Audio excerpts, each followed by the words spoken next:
yo no soy arqueólogo, entonces la visión que les voy a transmitir del yacimiento es desde la óptica de un ciudadano de a pie, una persona que vive en una tierra de dólmenes y donde es muy difícil el sustraerse a esa emoción, a esas emociones que genera el vivir en un sitio donde han vivido gente durante 5 o 6 mil años, ¿no? El pasar por sitios que piensas que allí, pues eso, gente tan antigua que no sabíamos cómo hablaban, ni qué pensaban, ni cómo se organizaban, pero han estado y están pisando los mismos senderos, las mismas tierras, ¿no? El paisaje probablemente ha cambiado algo, en bastante medida en algunos aspectos, pero bien, eso es emocionante y desde esa óptica es desde la que yo hablo. No puedo meterme en temas científicos porque no soy arqueólogo, como digo, ¿no? Entonces voy a intentar transmitirles a ustedes esto de la mejor manera para ver si con eso consigo que sientan curiosidad, porque es importante conocer el patrimonio que tenemos, son nuestras señas de identidad. Si perdemos nuestra seña de identidad, nos colonizarán culturalmente, ¿no? Cualquiera que se acerque. El patrimonio de Valencina, el yacimiento de Valencina, a medida que va siendo más estudiado y más conocido, se está mostrando como probablemente el enclave más importante de la edad del cobre en lo que es Europa, desde Ucrania hasta Portugal. A medida que el efecto, además de los estudios, es un efecto multiplicador. Cada vez que hay un estudio sobre algún hallazgo, sobre alguna investigación que se ha hecho, genera varias líneas de investigación más. Y ahora mismo ya la repercusión en toda Europa es importante de este yacimiento. Entonces ahora mismo estamos probablemente en el inicio de lo que puede llegar a ser el conocimiento completo de lo que va a ser, de lo que es el yacimiento calcolítico de Valencina. Bueno, lo primero sería situar el yacimiento. No me quiero enrollar demasiado porque hay poco tiempo. Perdonen, pero es que no estoy familiarizado con este sistema. Ya estoy dando. Bueno, lo primero que se me ocurre sería situarlo en el tiempo y en el espacio, ¿no? Lamentablemente la resolución no da para más, pero bueno, el yacimiento de Valencina, que la ocupación de ese espacio la estiman en unos 900.000 años de actividad, se sitúa dentro de lo que era la edad del cobre, que es ya en una de las etapas finales del neolítico, ¿no? Bueno, aquí no se ve, pero el neolítico abarcaría toda esta parte, todo esto sería paleolítico, aquí se ve ya no se aprecia, pero bueno. Y la historia se diferencia de la prehistoria, el punto de inflexión estaría aquí, aunque ahí no se ve, que la invención de la escritura. Ya la comunicación ya no es oral, sino que ya hay registros de esto. Pero se da una circunstancia que no hay que perder de vista, y es que el desarrollo de las sociedades humanas no es sincrónico, es decir, me parece que puse esto aquí he querido reflejar un poco, es una imagen de una señora que se llama Sandra Mejías, ¿no? Que tiene unos dibujos magníficos, representa lo que podría ser un poblado calcolítico donde hay gente fundiendo cobre, ¿no? Que es lo que caracteriza a esa edad, la edad del cobre. Conocen que determinados minerales, si se someten a un calor intenso, se funden y sale una cosa completamente distinta, moldeable, dura, etc. Pero esta situación es coetánea con la construcción de las pirámides en Egipto. Cuando los egipcios están haciendo esto, su grado de desarrollo era tremendo. ni muchísimo menos estaban en esta situación. Y fíjense, 3.500 años de Cristo, ya empieza a haber índices de escritura en Mesopotamia, ¿no? Haciendo registros de lo que sea. Por curiosidad, esta estela está en el Museo Británico y, Agustín, lo que indica esta estela es la ración de cerveza que tenían que tomar los trabajadores de... bien, aquí llega a ver si va para atrás. No, me he pasado.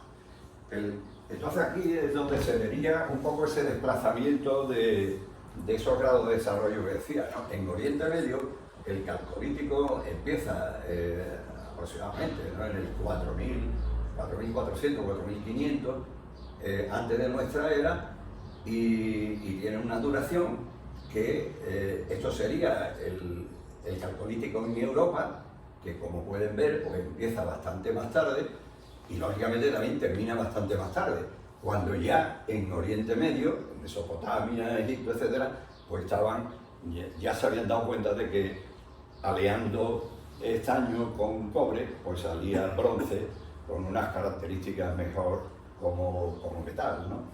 Y finalmente, bueno, la edad del hierro. Entonces todo llega hacia esta parte con un cierto retraso.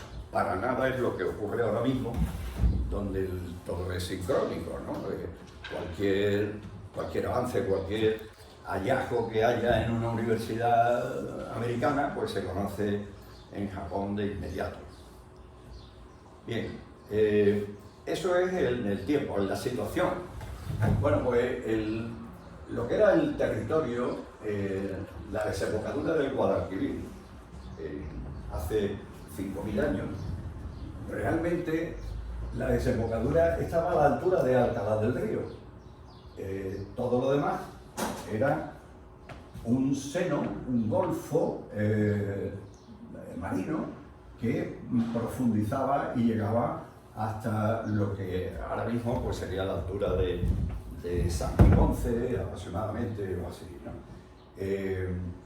Todo ese terreno a lo largo de estos 5.000 años se ha ido compactando, se ha ido rellenando, y ahora mismo pues, básicamente son zonas de marisma, pero ya los propios romanos cuando llegaron aquí en su lucha con los cartagineses, pues esto todavía era un lago que lo llamaron Ligustrino.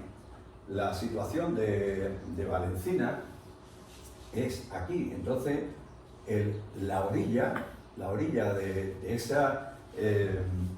ese estuario del Guadalquivir estaba en lo que es el pie del Aljarafe, por aquí, lo que podría ser Cama, Alcalá del Coria, etc. Y la orilla opuesta, pues serían, allí no se puede ver por la rotulación, pero es lo que sería actualmente la Universidad Laboral, terrenos ya de Alcalá de Guadaira, ¿no? Entonces, Valencina se convertía en un puerto natural extraordinario, ¿no?, donde no había grandes problemas con el mar, pero sí había un acceso muy fácil para todo lo que podía ser un comercio de gente proveniente de Oriente Medio. Eso lo atestigua el que en todos los ajuares de Valencina, Castilleja de Guzmán, pues aparecen objetos y aparecen elementos que son extraños, no son de aquí. Colmillos de elefante, no solamente africanos, sino colmillos de elefante índico, ámbar, jade, muchas, en fin, incluso también cosas ya elaboradas, ¿no? Bien, esto es un poco lo que sería el sitio ampliado, ¿no?, el Valencina, y eso sería lo que es la Pablo de Olavide, ¿no?, esa zona de ahí. Bien, es importante, ¿no?, el saber que todo eso era mar y y era un sitio totalmente distinto, ¿no? Todo lo que ahora mismo ocupa Sevilla, en ese momento estaba debajo del agua, ¿no? Curiosamente, a lo largo del tiempo se ha ido produciendo un desplazamiento de la población en dirección Sevilla, a medida que el estuario se ha ido compactando, y ahora mismo los arqueólogos consideran que el inicio de Sevilla es esto, es Valencina, desplazada hacia allá. Bueno, en el año 2010 se consiguió que se declarara zona, un bien de interés cultural, todo lo que es el yacimiento. Entonces, aquí no lo pueden apreciar, pero vaya, yo se lo indico. Esto, en esta parte oscura es la área de población, y la parte que aquí aparece en verde es necrópolis.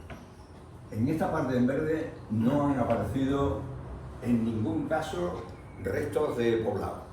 No hay restos de cabaña, no hay, pero es donde se concentran los dólmenes y muchas estructuras funerarias. Es por tanto un terreno reservado a los muertos. En el área de población, sin embargo, sí aparecen no solamente población, sino también restos de enterramientos de otro tipo, no ya en forma de dólmenes, sino en forma básicamente de hipogeo, es decir, cuevas excavadas en el suelo, en la tierra, y con una abertura pequeña, y donde han ido depositando. Entonces, aquí sí aparecen restos humanos por muchos sitios, restos de enterramiento. Bien, todo este área el área protegida son aproximadamente 776 hectáreas. El área de poblado, como les indico ahí, son 240. La necrópolis, pues vienen a ser unas 200 hectáreas. Es decir, el yacimiento en sí son 440 hectáreas. Bien, porque se hagan idea, todo esto es el sitio protegido porque ahí hay presencia del calcolítico. Lo que es el actual casco urbano de Valencina es esto que se ve aquí. Es decir, el actual casco de Valencina, donde toques en el suelo aparece el calcolítico y aparecen restos.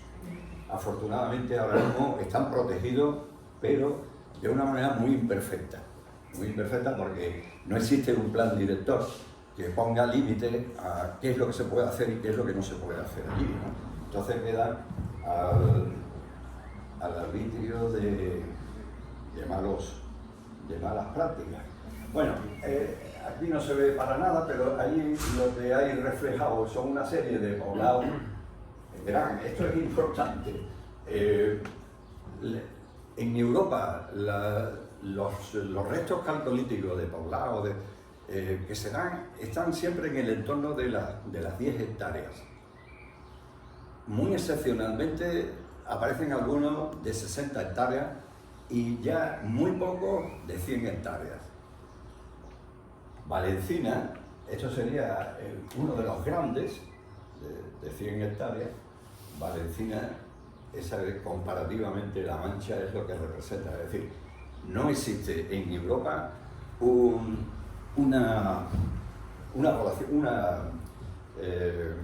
enclave calcolítico de esa importancia. Y además cada vez está contando, como digo, con más conocimiento. Bueno, les he puesto aquí una recreación de lo que podría ser las cabañas de las que se han llegado a descubrir. La mayoría de ellas horaban el suelo en un nivel un poquito inferior, como de 40 a 50 centímetros, y después una empalizada de madera con una cubierta vegetal.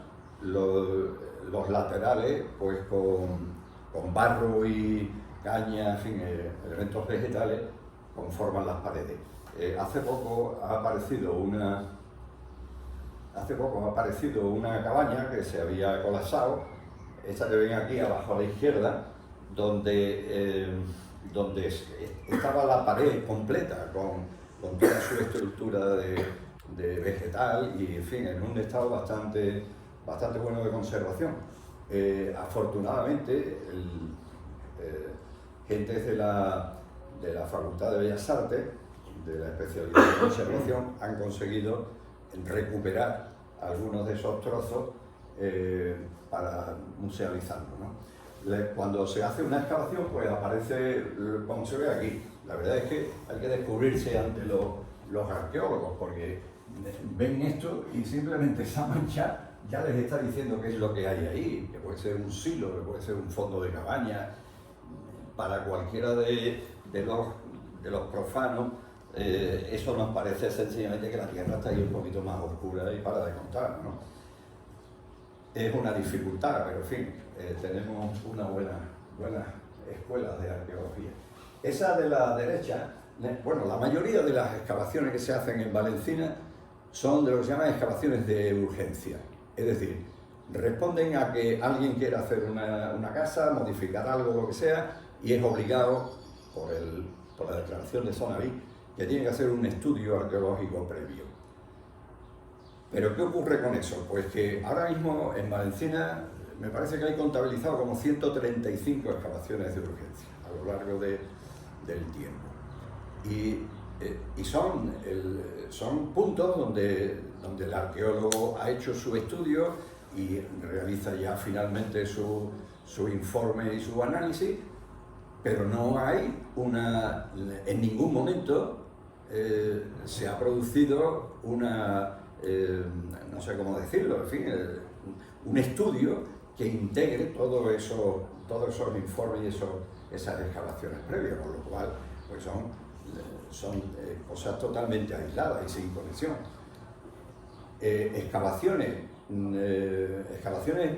Proyectos de excavaciones programados, solamente en este momento hay uno, que es eso que ven allí a la derecha, que empezaron en esta parcela.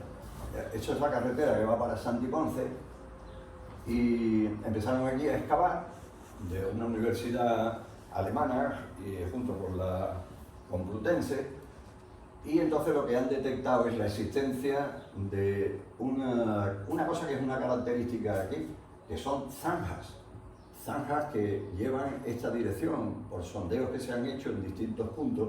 Entonces son zanjas, algunas de ellas de dimensiones considerables, de 4 o 5 metros de anchura, en fin, no saben todavía, no tienen una idea concreta de cuál es la función de esas zanjas, pero podrían representar muy probablemente un elemento de tipo defensivo, pero también quizás de drenaje de muchas cosas, ¿no?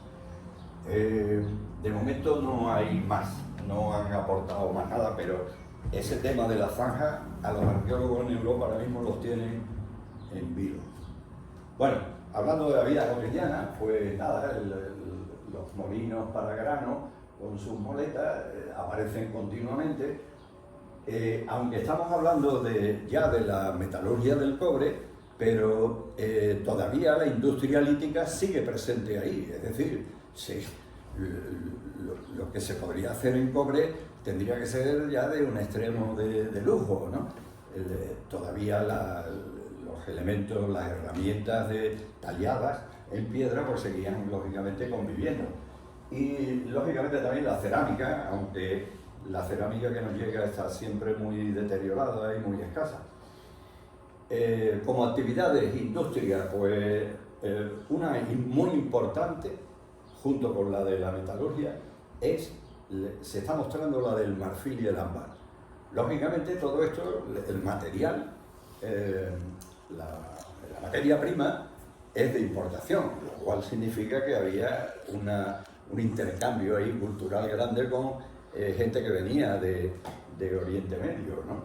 Y que traían, por ejemplo, esos colmillos que después se elaboraban aquí y hacían pues, figuras de estas que se utilizaban como colgantes o bien aparecen formando parte de algunas piezas. Esto lo llamamos la peineta. Lo que aquí le falta es una peina que no se vea mejor, porque es una pieza preciosa. Aquí estarían lo que son las púas del peine, ¿no? De estas han aparecido varias. Esta es una pieza excepcional y todo está hecha en marfil y de una pieza. Lo que pasa es que, claro, aquí ya está muy rota, ¿no? Piezas de ámbar que procede de Sicilia, por ejemplo, eso está confirmado. Y estos son cuentas muy pequeñas, como de 5 milímetros de diámetro, perforadas y hiladas, ¿no?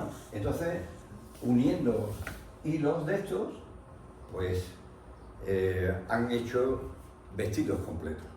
Vestidos completos que lógicamente ninguno ha llegado entero, porque vienen ya deshechos, pero que en algunas, ahora después lo enseñaré, han aparecido cubriendo restos humanos, ¿no? Probablemente señoras, ahora después lo veremos. En la metalurgia del cobre es otra de las actividades importantes del yacimiento, y ahí pues aparece, ese es un horno, parcialmente es una recreación, es decir, lo que cubre el horno es una recreación que se ha hecho, pero esto sí es auténtico. Este salió de las obras del instituto, del nuevo instituto, y este se recuperó el horno y se puede ver en el Museo de Valencia.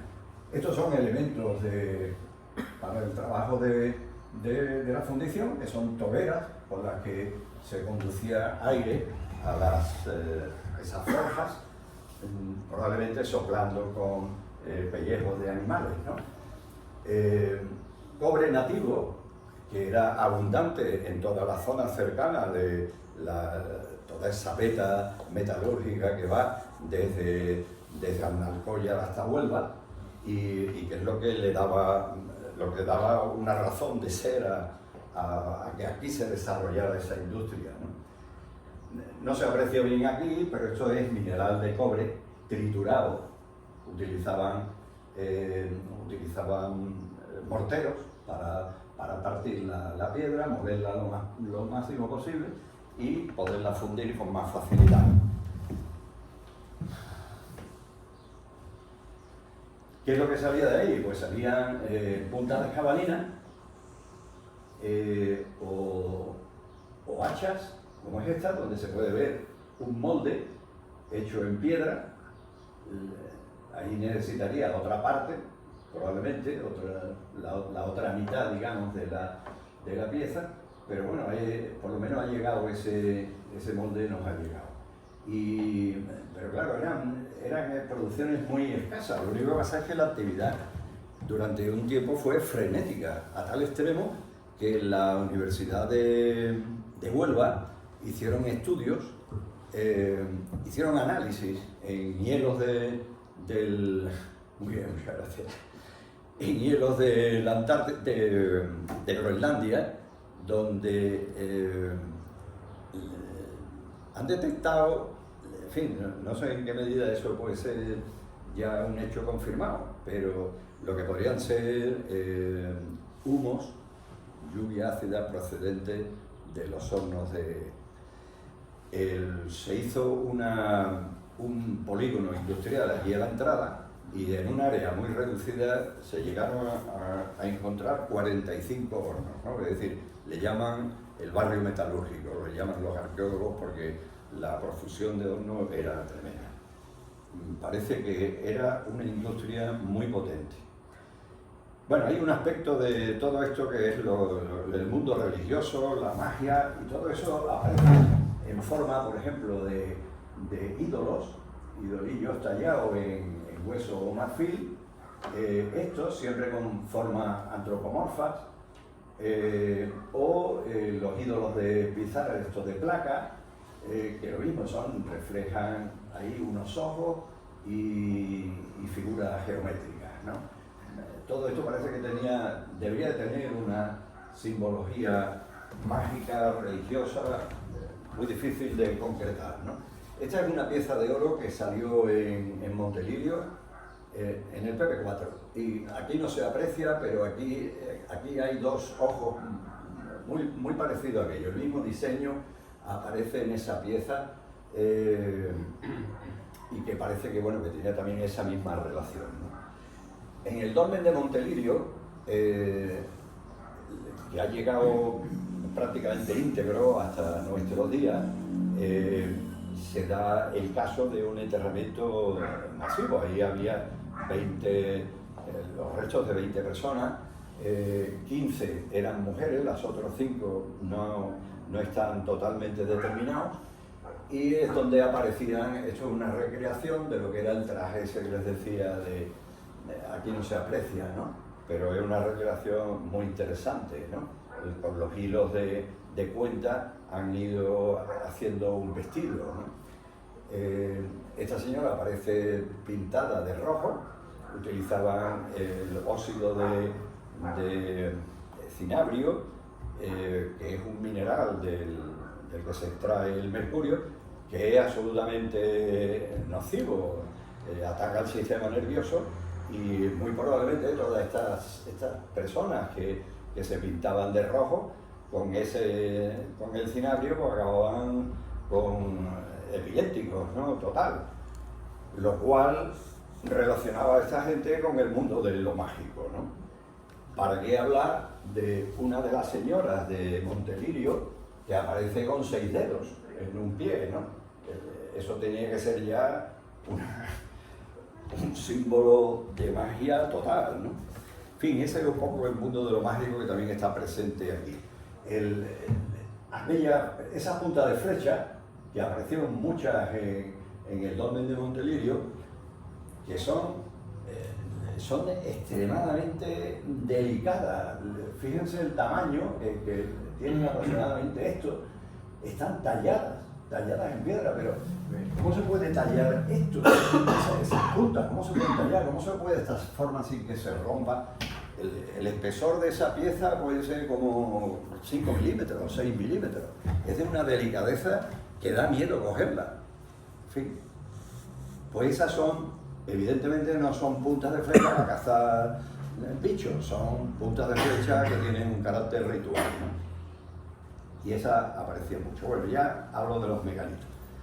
Le he sacado aquí unos cuantos ejemplos desde mi punto de vista, de menos a más interesante, ¿no? Cuando se hizo el carril bici de Castellar de Guzmán a Valencina, aparecieron 3 dólmenes, pequeños dólmenes de galería en este estado, que no había dinero para investigar en ese momento, entonces esos se cubrieron con material inerte y están ahí protegidos en espera de que haya dinero para poderlos estudiar y poderlos analizar. Pero esto los arqueólogos tienen la impresión de que han llegado también íntegros, es decir, pueden ser una fuente de información considerable. Está el dolmen de Ontivero, que tiene unas características importantísimas, impresionantes.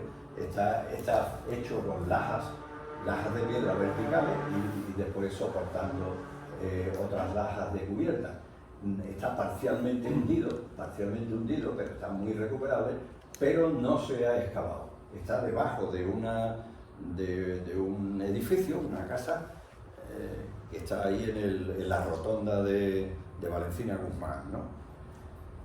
Bueno, de momento está ahí protegido, nadie lo está deteriorando y algún día se podrá estudiar, se podrá restaurar. Estos son enterramientos de la zona que está alrededor del dolmen de Montelirio, que se llama PP4, el plan parcial número 4, y donde aparecieron pues toda una serie de enterramientos. Ahí se han detectado hasta 64 estructuras, muchas de ellas con cadáveres y con ajuares, ¿no? Eso ha aportado una cantidad de ajuares y de información impresionante. Organizamos unas charlas en Castilleja de Guzmán. Vino una catedrática de la Universidad de Alcalá, muy acreditada, con mucho prestigio, y dijo una cosa que verdaderamente es tremenda, ¿no? Dice: hay material para más de 25 años de investigación, solamente con lo que había aparecido, sin tocar más nada más. Bueno, pues eso es alguna de las estructuras esas. A continuación, pues Matarruilla, una de los grandes monumentos que tenemos aquí. Es una galería con dimensiones que te permiten el estar dentro en altura, en anchura viene a ser como 1,40 m, y parcialmente se hundió en el tiempo, pero eso también ha servido para proteger un poco los contenidos, ¿no? Termina en una cámara, esto es lo que dentro de las clasificaciones que hacen los arqueólogos se le llama tolos. Es un dolmen que es una galería y un recinto final, ¿no? En este caso, se ve aquí si yo hago esto, ¿sí? En este caso, los laterales están constituidos con pequeñas lajas puestas de manera que van cerrándose, es decir, formando lo que sea una falsa cúpula, y van dando esa forma curva, ¿no? Y termina con una losa de cerramiento que está fracturada porque en un momento determinado que querían plantar una viña, pues allí apareció una piedra y lo único que se le ocurrió fue dinamitarla. Partieron la losa, pero en fin, eso permitió ver que lo que había debajo era el dolmen. Y entonces eso se ha recuperado. Está perfectamente conservado. Las partes que están perdidas, el original, pues se han compensado con una restauración muy bien hecha. Bueno, eso es Matarruilla, esta es la Pastora. Este es otro tolos. Es impresionante. Este es impresionante, es un monumento que es una excepción dentro de todo lo que es el megalitismo. Tiene 43 metros de longitud el pasillo. Está constituido por losas de piedra muy grandes en el suelo, a modo de pavimento, y en la cubierta. Y los laterales, me parece que no he puesto quizás ninguna foto. Los laterales pues son como en Matarruilla, lajas de piedra, pero pequeñas lajas puestas en horizontal, formando ese pasillo. Tiene hay tres puntos a lo largo de todo ese recorrido donde hay unas jambas que están hechas de unas losas de piedra que la función no se conoce muy bien para qué era aquello, pero que son estas que aparecen aquí, ¿no? Probablemente eran a modo de puertas, ¿no? Pues es posible que a lo mejor en esos rituales que hicieran, pues significaran una especie de límites, ¿no? Límites de acceso hasta llegar a la cámara final. La cámara final, igual que la de... A ver, se me ha olvidado meter... hasta aquí. Bueno, aquí ven los laterales. Esta de aquí es la entrada, que parcialmente está perdido, se perdió, y la galería que se conserva empieza allí. Pero desde aquí son 43 metros. Y son paredes laterales cerradas también con losas de piedra. La jamba, y finalmente termina en una cámara donde las piedras con las que se han formado van cerrando, formando una falsa cúpula y una piedra final. El material de esto casi todo muchas son de granito, no es solamente granito, sino que hay también cuarzo arenita, se llama, que es un tipo de piedra. Los geólogos han determinado que todo ese material procede de la zona de las Pajanosas, fundamentalmente. Eso está como a 25 kilómetros de Sevilla.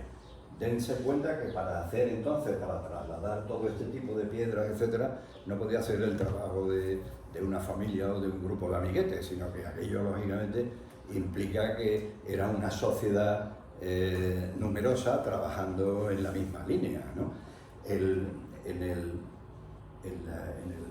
de Montelirio, esto en el de Matarruilla, esta pieza que está al final en la cámara ya, es un bloque que tiene estas dimensiones, así de ancho y de altura, pues puede ser esto, y que está parcialmente, no, está rebajado en la parte interior, ¿no?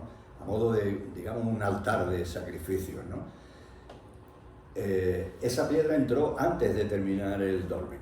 Bueno, pues los geólogos han determinado, la piedra es un yeso, pero no yeso este blandito que conocemos, ¿no? Sino una variedad de yeso que es extremadamente duro.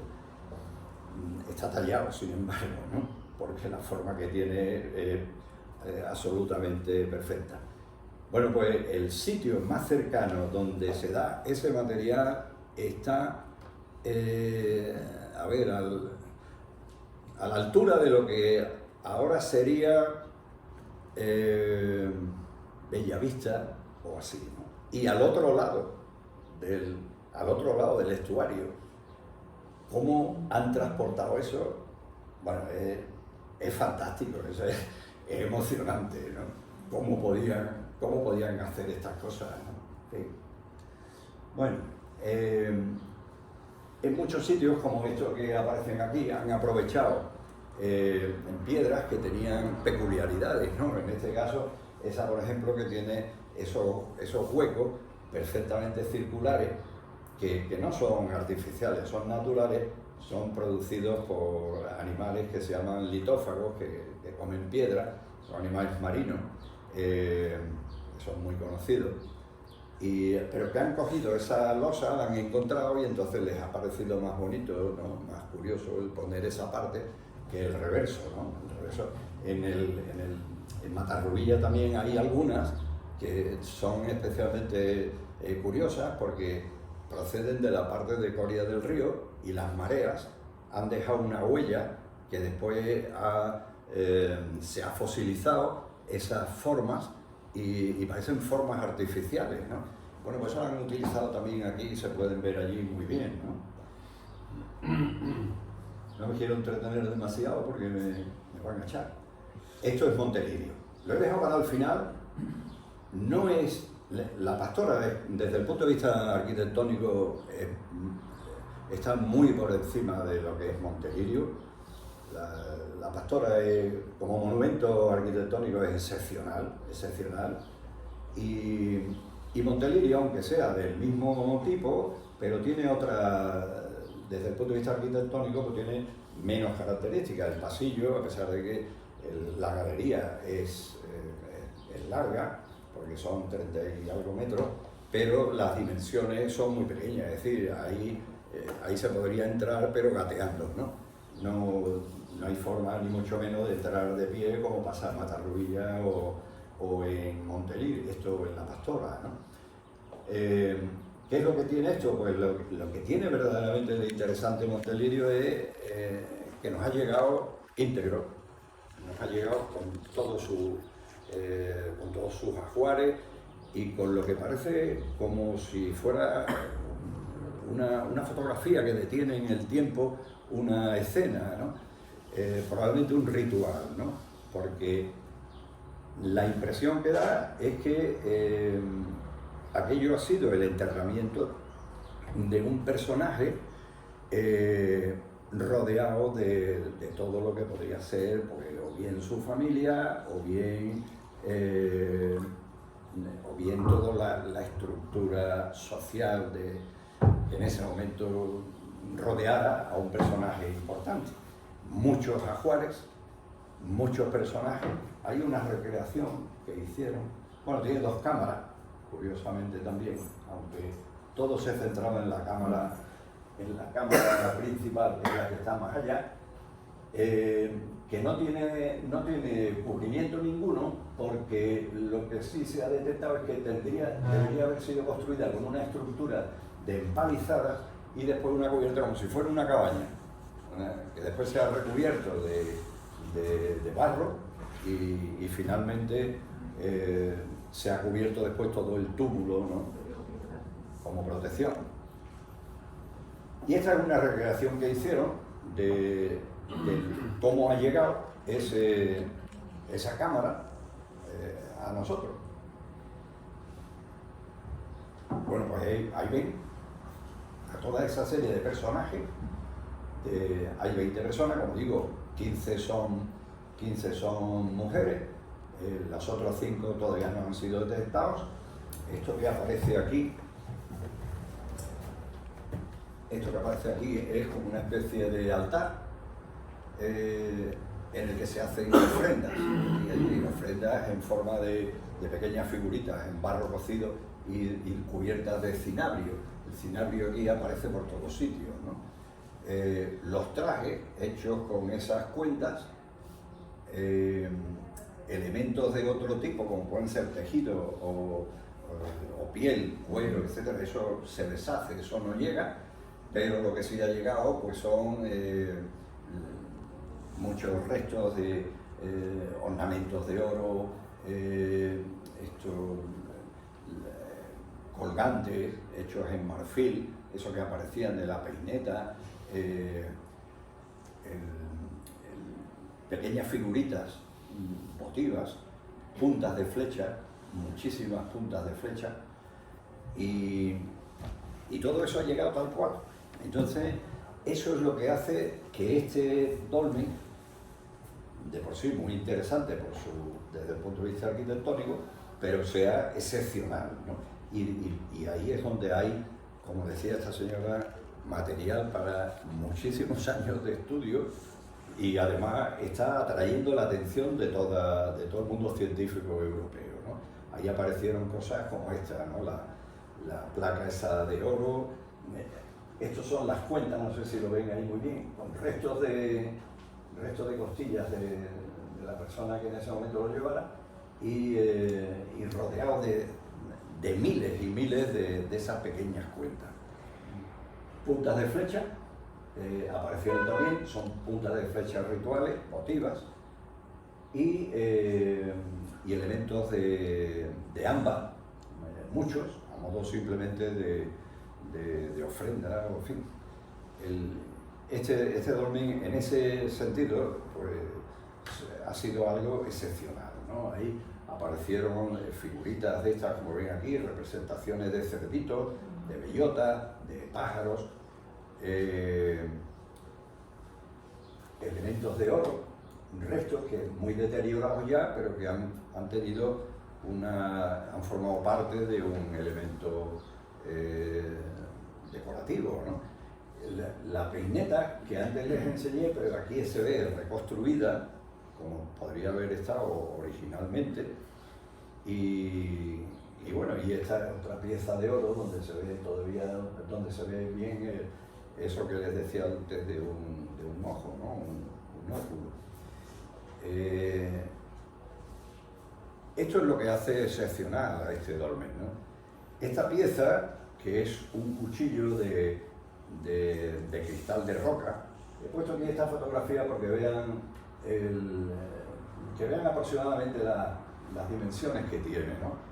La daga, esta de cristal de roca, es una pieza excepcional, es una auténtica joya, ya de por sí, pero es que posteriormente se vio que había restos que formaban parte del cuchillo, era una empuñadura, incluso algo que aquí no aparece, que es lo que sería funda, todo hecho en marfil. Bueno, esta pieza cuando apareció dio la vuelta al mundo, en el mundo de los científicos. Recogieron la importancia de Valenciana, la han ido recogiendo por todos sitios en Europa, y lo último que ha aparecido, que lo ha publicado ya hace unos días, es un artículo en el periódico The Independent, que tiene una parte en español, donde ha publicado ese artículo, diciendo, en algún sitio dicen que era el centro de la moda, ¿no? El artículo. Bien, quiero decir que la importancia de ese último hallazgo, ¿no? de Montelirio y el PP4 ha puesto al yacimiento de Valenciana, lo ha puesto en Europa, y ya está atrayendo la atención de todo ese mundo científico. Bueno, yo quería hablar de patrimonio, ¿no? Por terminar ya. La Ley de Patrimonio Histórico de Andalucía, del 2007, habla de la colaboración ciudadana. Bueno, todo esto es una entelequia, porque después los políticos y técnicos, para los políticos y técnicos somos usuarios, no somos generadores de ideas o de... para nada, ¿no? Más bien estorbamos. Y entonces a los ciudadanos lo único que nos cabe es defender en la medida de lo posible todo ese patrimonio para que no se pierda. Porque les puedo asegurar, lo que yo hasta ahora, ¿no?, he tenido oportunidad de leer y de formarme en lo que es el patrimonio y la conservación del patrimonio, es que los mayores destructores de patrimonio son los que tienen la tutela de ese patrimonio. Esos son los mayores, no son las guerras, no son los atentados, nada de eso. Quien tiene esa tutela es el primero que lo está poniendo en riesgo, y a lo largo del tiempo hay estudios hechos que son verdaderas obras de terror cuando las lees, ¿no? Porque te pone los pelos de punta. El Dolmen de Montelirio y toda esa importancia que les he estado queriendo transmitir, pues ha habido un momento, este es el túmulo de Montelirio. Bueno, pues pretendían hacer un geriátrico y un centro comercial aquí. Entonces, les importaba un pito. Lo de la daga, el colmillo, con el enterramiento de un personaje que se llama el marchante de ámbar, esto de marfil, todo eso apareció aquí. Bueno, pues esto se lo hubiera llevado por delante. Afortunadamente, ha sido la labor de la preocupación de ciudadanos a título personal o participando de asociaciones, los que después de una lucha larga se consiguió que eso se evitara. En esa lucha la complicidad para los ciudadanos que nos preocupamos viene de la mano de la prensa y de los científicos, pero técnicos y políticos nos consideran que estamos invadiendo su terreno, no que estamos defendiendo lo que nos pertenece, sino que estamos alterando el buen funcionamiento de... Pero hay una mala gestión. Miren, esto... hay una cosa, el yacimiento está a 6 kilómetros de Sevilla. Tiene un clima mejor que el de Sevilla, como en 4 o 5 grados. El sitio, toda esta zona del Aljarafe Norte es excepcional, se ha mantenido libre de la especulación urbanística, pero la presión es enorme. El estar a 6 kilómetros es el gran riesgo y el gran peligro del yacimiento. La presión urbanística llega a un momento en el que va a través de lo que son las estructuras oficiales, políticas, y entonces la Consejería de Obras Públicas en un determinado momento plantea de hacer una carretera y ofrece varias alternativas, que son estas que aparecen aquí en colores, para unir lo que sería la S30 a la altura de Gama con lo que es la carretera de salida de Valencina a Guzmán hacia la parte de Olivares y eso. Bueno, pues todas ellas pasaban por encima de la necrópolis. Todas pasaban por encima de la necrópolis. No había, era algo increíble. Es como si, yo qué sé, como si ahora aquí a alguien se le ocurriera hacer la Catedral de Sevilla, convertirla en un aparcamiento. Sería estupendo. Aliviaría cantidad de problemas, probablemente. En fin, la lucha ciudadana ahí es constante, es continua y la verdad es que parece que no tiene fin. Miren, todo eso ya afortunadamente se ha podido superar. Hay declaración de zona BIC, bien de interés protegido, con muchas cautelas y con muchos agujeros, pero por lo menos eso existe. Pero seguimos todavía con un grave problema de... Esto porque la otra, que estoy dando la otra. Con un grave problema, ¿no? Bueno, todo esto son ejemplos de lo que ahí ha pasado, pero en Castilla de Guzmán, el alcalde de ese momento quiere hacer una escuela de hostelería en un sitio prohibido, protegido el paisaje, no hace caso de las advertencias de los ciudadanos de que aquello estaba en sitio prohibido. Incluso llega un momento a la soberbia política de decir, bueno, pues si eso hay que desprotegerlo, pues lo desprotegemos, y modifican la normativa. Pero claro, por encima de todo eso afortunadamente está la ley, pero es un camino duro y difícil. El asunto fue pasando, ya entró en vía judicial y fue pasando de un tribunal a otro hasta que ya finalmente llegó al Tribunal Supremo. Pero cuando llegó al Tribunal Supremo ya había terminado la escuela de hostelería, incluso la había equipado. La sentencia del Tribunal Supremo fue la de demoler, y entonces aquello fue demolido. Un coste más. Más de 3 millones de euros. Bueno, pues ese señor no se le ha pasado factura, ni siquiera se le ha inhabilitado. Es decir, eso es tremendo, ¿no? En fin.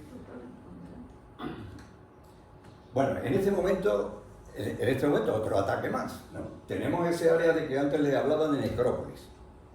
Bueno, como hay dos ayuntamientos, por una parte de Valencina y por otra parte de Guzmán, la parte de Montelirio y todo eso pertenece a Castilla de Guzmán, pues el alcalde de Valencina dice, pues yo quiero hacer un centro de visitantes.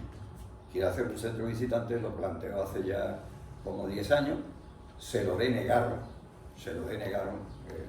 también como consecuencia de la lucha ciudadana, la Consejería de Cultura le deniega aquello. Y al cabo de 10 años vuelve a coger una subvención reciente, que es la de los EDUSI, y vuelve a sacar el tema. Y lo que quiere es construir un centro de interpretación justo pegado al Dolmen de la Pastora. En un sitio que altera totalmente el paisaje, en un sitio que lo que además significa es que abre una puerta a acercar el urbanismo de Valencina al territorio, al territorio protegido. Y en definitiva es lo que aquí aparece, es decir, este es el Dolmen y lo que quiere es hacer aquí una edificación. Ya, este es un paisaje que ya de por sí está bastante deteriorado, porque estos son antenas. Pero bueno, son antenas que vienen de un tiempo en el que todavía no había esa protección, pero en este momento ya la tenemos. Entonces, eso no es posible, en los últimos intentos, que por cierto, entre el año pasado y este ya se le ha echado 3 veces para atrás, 2 veces para atrás, va ahora por el cuarto intento, la tozudez es tremenda, es de una prepotencia que abruma, ¿no? Bueno, pues todavía el asunto no está resuelto, pero ya veremos. Esos son fondos EDUSI, más de 400.000 euros, el coste que eso tendría. Sabemos además que cualquier cosa de ese tipo que se haga está condenada al fracaso, porque después eso hay que mantenerlo con personal, con mantenimiento, con cosas que los ayuntamientos, y más uno como el de Valencina, que están trampados hasta las cejas, no puede afrontar. Aquí no se ve muy bien, pero en fin, algo se aprecia. Esto es una vista de la necrópolis desde el Dolmen de la Pastora. Sí, yo estoy aquí en el Dolmen de la Pastora, miro hacia allá y veo Castilleja de Guzmán y aquí el túmulo de Montelirio. Este de aquí tiene su centro de visitantes. Esta señora de aquí dice, pues yo también. Es otro ayuntamiento, yo quiero lo mío, yo como el del chiste, ¿no? Yo en una banca, como los blancos. Entonces no se le ocurre otra cosa, recurre a la Diputación, porque la señora no tiene medios para hacerlo, y en la Diputación le encargan a un equipo técnico que lo mismo hacen obras de alcantarillado, de tendido eléctrico, de lo que sea, y que haga algo para resaltar el tema y potenciar el tema de Montelirio. Y lo que se le ocurre a la persona no es nada ni más menos que hacer un vallado tipo Expo, si recuerdan todas esas barras, ¿no? Así, y cortar, meter ahí ese elemento rodeando el dolmen el cerro. El dolmen de Montelirio es un dolmen que por sus características no permite, como en La Pastora o en Matarruilla, entrar, porque no tiene esas dimensiones que lo permitan. Y entonces lo que dice, bueno, pues hacemos un pasillo de madera por encima y hacemos, en la parte de arriba, hacemos un mirador. Un mirador. Bueno, es que, de verdad, es que es de locos, ¿no? Pero en cualquier caso, una zona que tiene una sola característica, que es la necrópolis de un poblado calcolítico, no puede estar sujeta a que cada uno de los que quieren, de los que parten ahí el territorio, pues se le ocurra ya hacer su propio proyecto con independencia de lo que es el otro, ¿no? Es decir, lo que queremos aquí son políticas que afecten a la totalidad del yacimiento, no que cada uno va a su sitio. Y el proyecto de esta señora pues son 500.000 euros, es decir, estamos hablando de 1 millón de euros que se quieren gastar, 1 millón de euros que son nuestros, que son de los ciudadanos, no son de los políticos, no son de los técnicos, son nuestros. Pero no nos preguntan, no nos dejan participar, no nos piden opinión para nada. Así es que esa pelea, ¿cómo se consigue eso? Pues divulgando lo que estamos haciendo ahora mismo, llegando a los despachos e intentando convencer a los que tienen responsabilidad de que no lo hagan, determinadas cosas, y bueno, y seguir en la brecha, ¿no? ¿Por qué no me cambia esto?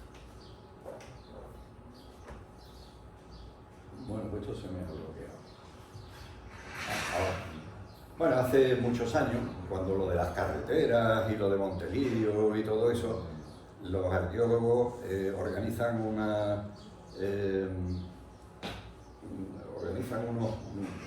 seminarios, en fin, unas reuniones, no son exactamente en Antequera. Se reúnen cada 2 años los arqueólogos de aquí, sobre todo los de la Universidad de Sevilla y Granada. Y en el año 2010 pues decidieron crear una medalla en reconocimiento a labores y cosas que hubieran hecho, hubieran aportado, o bien estudios científicos, o bien... Y la primera medalla, pues tuvimos el honor de ser a los que nos concedieron. Es decir, nos concedieron eso los arqueólogos a los ciudadanos comprometidos. Y nada más, eso es todo, ¿no? Ben Vaso, yo estoy también en la asociación de los dólmenes y lo único que les puedo decir ya es que con mucho gusto, si en algún momento quieren organizar una visita al yacimiento, pues me brindo a acompañarles con mucho gusto. Vayan allí, vayan a verlo, porque verán, yo he nacido en Sevilla, pero llevo 30 años en Valencina. Yo creo que yo soy descendiente de toda esa gente que estuvieron por ahí. Aquellos son mis abuelos. Vayan a ver a sus abuelos.